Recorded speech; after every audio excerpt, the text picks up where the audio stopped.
Yeah. Yes. Before we begin, I have to go a little earlier today. So, Brenda, if you don't mind, allow me to cover what I prepared first, and Oh, then okay. you can take over. And second, Chi is recording this. So at around 12, 1 o'clock today, the recording versions will be emailed to you. If you don't have it, please go to our Google Drive. You'll be able to access it. But on our YouTube channel, we have edited versions of the meetings and the videos and the short clips. So if you don't have that access, Chi, please send it out or be available to answer any calls or emails that's coming in. So I'll briefly go over what I prepared and hop out for the day, but here we go. So non-QM, so when we have a 10-year treasury bond going up, we need to identify what determines the non-QM rate. So non-QM rate is based on the SOFR.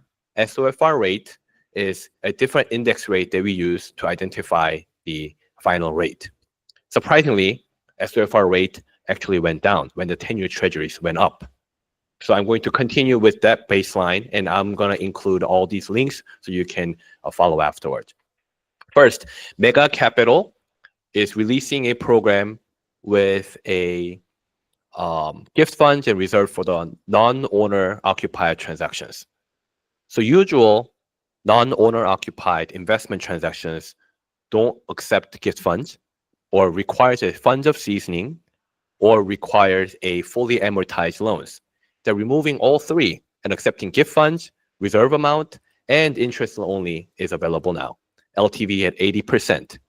And zero buyer contribution is new card. If it's rate and term, you can ask your moms and pops, clients, family members to wire that reserve amount directly to escrow company and get it done.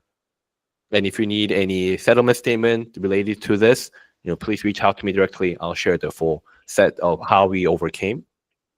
So don't be discouraged when the buyer doesn't have any reserve requirement. Please look out for the pricing at LoanSifter.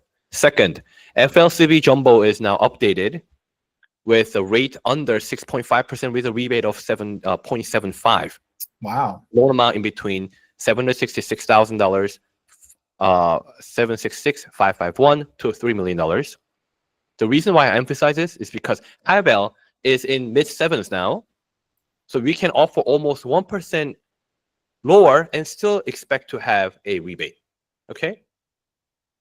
So please look out for that. DTI is 43.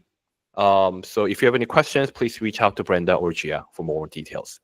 Third, the FNBA, the non-QM lender, is now accepting the single wide mobile home as well. So it used to be double wide only, but we don't have to kill the file. If it comes in, we now have a channel to go through. LTV is covering up to 70%. DTI goes up to 55%. And if you don't have any reserve, that's okay. So when the subject property is paying the mobile rental, monthly payment, then it considered as a mobile home, we have to go for a triad.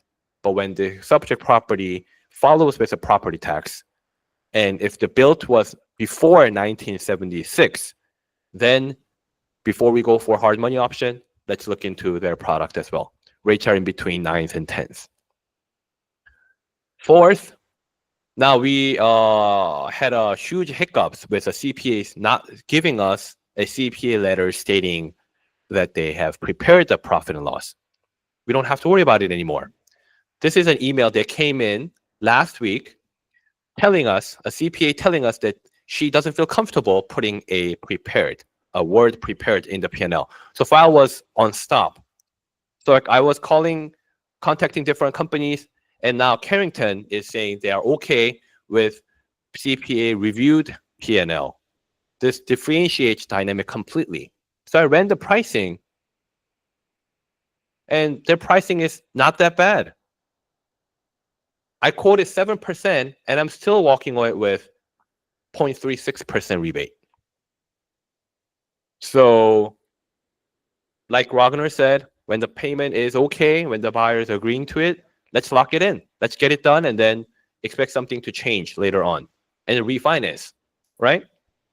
as the non-QM rates are directly related with SOFR, specifically for 30-day SOFR. So everything is going down. Everything is going adverse of what 10-year Treasury bond is saying. So we can still tell people that our non-QM rates are dropping. There's a reason why people are offering 6.875, 6.75 DSCR loans because of the SOFR index rate is going down. And HELOC. So we have multiple HELOCs that's failing at this time because of LTV issues or because of the appraisal value that's not coming in. So don't be worried. Spring EQ going up to 95% CLTV for full doc buyers and applicants with a loan amount of $400,000. We don't need an appraisal report. A drive-by $175 will do the work. It's just updated today. So if you have a HELOC client, if you have any line of credit, piggyback client doing first transaction with us, second transaction elsewhere, please look into their product as well. Processing fee is only $500, I believe. Underwriting is about $11.90 or $12.90, but this can save the deal because of giving out a higher rate with MI is significantly higher than giving them a separate HELOC. And Spring EQ goes up to 49% DTI as well. If we don't have any additional questions, or do you guys have any questions about these information today? Sorry, regarding the reviewed CPA letter, is that, you said it was Carrington, correct?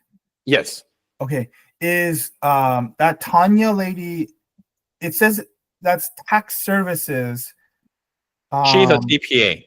She's one of the CPAs that we use for the CPA letter and profit and loss. Oh, okay. Okay, gotcha. Okay. So she's been serving us really well, but now she's changing. She's telling us that she cannot put the prepared. Okay. But is she an affiliate of Giving Trees if our borrower doesn't have? Oh, yes. She is not affiliated, but one of the trusted partners that we've been using for many days, many weeks. Oh, okay. How much does she charge? Starting from $500 okay. To $2,500, depending on how many entities, how many statements, or so. For example, Mega Capital is asking for previous year and the year to date, two different set of P&L, whereas NMSI or Carrington only looks into the most recent 12 months. So depending on where we send, the document fee changes. Gotcha. So I usually tell the client 1,500, and then I bring it down depending on the situation. Okay. Thank you. That's good to know. Yeah. It's gonna save a lot of deals. Yeah. We don't, and this person is one of the few that we don't have to make the client to change the CPA. Okay. Yeah. Okay. Anything else? If not, please reach out to me or Gia directly. Have a great day. Brenda, please take over.